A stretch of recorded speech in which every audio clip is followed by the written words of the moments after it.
Hello, my friend. Time for our meeting this Sunday, October 19th. On October 19th, 1943,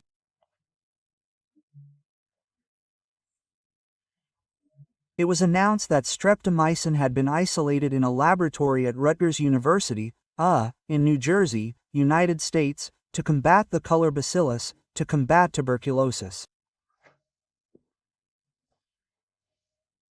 Streptomycin was essential. Last year, 80 people died in Brazil, 6,000 died. There were 84,000 cases of tuberculosis in Brazil last year. Now in 2020, it was much less, 69,000. Tuberculosis still kills. Remember to subscribe and at the end to leave a like or dislike.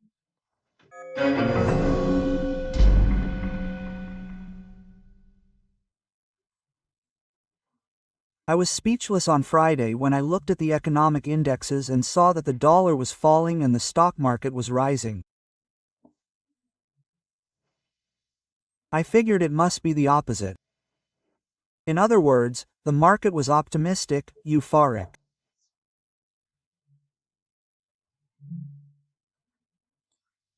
The day after that White House meeting, I was either taking some stimulant, some euphoric, or just completely disconnected from reality.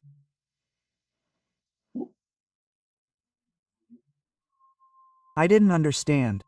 Any journalist knows, right? Listening to it because they had the primary source, it was the Minister of Foreign Affairs himself who spoke up after the meeting with Marco Rubio and said, "Look, it didn't lead to anything, right? We talked, at least we did, but he called me privately for an intimate meeting, just the two of us, right? And I can't reveal it." Guys, anyone knows that the subject matter in this meeting was political, and it was the demands everyone knows about due process, the democratic rule of law, an end to censorship, an end to political persecution, right? Respect for human rights, respect for the Constitution. I didn't understand this market reaction. Maybe it's that story I saw in the newspapers, right? The next day, Trump met, received Zelensky, and denied the missile to take rock to Zelensky. I saw newspaper headlines like, "Zelensky goes to Trump to ask for a missile to take rock." No, the headline is "Trump denied missile to rock." And do people believe these things? It's not just for you to know. What is this missile? It can evade radar, it can have a trajectory 30 meters above the ground. It weighs about 1,500 kilograms, is about 6 meters long, and can reach 16 kilometers or so. The distance between Kiev and Moscow is less than half that. So, Trump wouldn't do this to Putin, or he would lose all the peace negotiations, right? It would be a threat. Look, soon there's take rock there in the Kremlin, right? But it made the headlines. Zelensky went to ask for take rock. They didn't get any results, they released the news the day before after the meeting. The same thing as all right before, look, our chancellor will talk to Rubio to lower the tariff. This is the day before, he didn't achieve anything, not even a percent. And Brazil will continue to see a decline in exports to the United States. This is not good news. The market took it as if it were good news. I didn't understand anything, right? But anyway, everyone has their own naivety, right? Which is a of the points, right? There we saw, look, Maria Corina Mackel gave an interview to Folha de São Paulo. She's in an uncertain and unknown location. It's not possible to identify her from the interview. It was by video conference, right, probably at an embassy. And then Folha de São Paulo asked what you have to say to Brazil. And she said the following, she said that Brazil would have to tell Maduro and other presidents in the region the following: the time has come to leave, it's over. Go for your own good, Maduro. If Brazil did that, it would contribute to removing the 40% political tariff.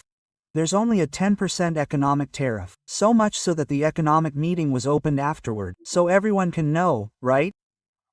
Those 15, a little over 15 minutes of just two, Mauro Vieira and Rubio, were only two so as not to leak, so as not to talk in front of others. If it leaks like that conversation with Janja in China leaked, right, asking for a Chinese person to be present to censor Brazil and talk, that kind of thing. That's why Mauro Vieira didn't pick up the phone and leave. Hi, Lula, look, that was it, that. No, he got on the plane and came to speak at Alvorada so no one would know.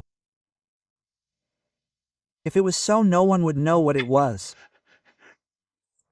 Yeah, it's a kind of ultimatum, right, about human rights, censorship, respect. What is Trump doing in Venezuela? That Maduro leaves, that there will be an election that will re-elect, right, Maria Corina's party. Maria Corina put Ambassador Edmundo there, but it would be much more, just like Trump said exactly about his friend Bolsonaro being persecuted, right? Yeah, prison without facts, prison without law, right? That's what we have here right now.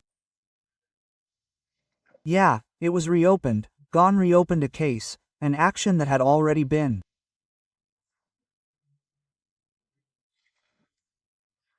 archived by Aras, by Augusto Aras, because Bolsonaro didn't have any influence in the federal police. It seems ironic, right? Because it's exactly the opposite. The Supreme Court banned Bolsonaro from appointing a director of the federal police. It's the opposite. But it's going to be reopened now by GON. It's reopening. There's new information. There's some business from the Bolsonaro administration. Is there any new information? No. So how is it reopening? I just wanted to understand, right? Another thing, they sent Moraes to inform Color's defense because his ankle monitor was off at his house. He didn't leave the house, no. The battery died. This is a problem for the criminal execution court in Maceió. It was dead for 36 hours. They're going to take Color to prison because of this, because the battery died. My God, it's one thing after another, right? Well, there's so much. Well, but then Lula, right? Lula showed he doesn't want any understanding with the United States. Brazilian exporters be damned. The speeches he made recently, he went to the 16th Congress of the Communist Party of Brazil. Why did he go? Because the PCDOB is linked to the PT, it's even linked to federation agreements, something like that, right? He went there and gave a speech defending the dictators, not Maduro, Cuba, etc. By the way, it was the first time I saw Lula. He was in a suit and sneakers. He's not innovating, is he? I saw Pierre Trudeau, the Canadian Prime Minister, in 1969. He made international news because he wore a suit, tie, and sneakers. Pierre Trudeau is the father of Justin, who later became the Canadian Prime Minister as well. 56 years later, I imagine it was Janja who convinced Lula to follow the trend. But then he went to a popular preparatory course, something like that, right? Which is it's a promotion by the Ministry of Education to encourage people, poorer people to pass the entrance exam. It says there that preference is given to black and indigenous people, right? That already corrupts Article 5 of the Constitution at the top of this. All are equal before the law, without distinction of any kind. We're going to have to change the Constitution, right? But anyway. Yeah, and then he gave a speech saying that Latin America doesn't have to listen to this tough talk. Okay. He doesn't want to be friends with Trump. He probably didn't like the chemistry, right, with those statements. At the same time, he was there in a red shirt and a Panama hat. And the dad at the time said that he accepted the ministry when Lula imposed the following condition. Yeah, for the poor in the budget and the rich in income tax.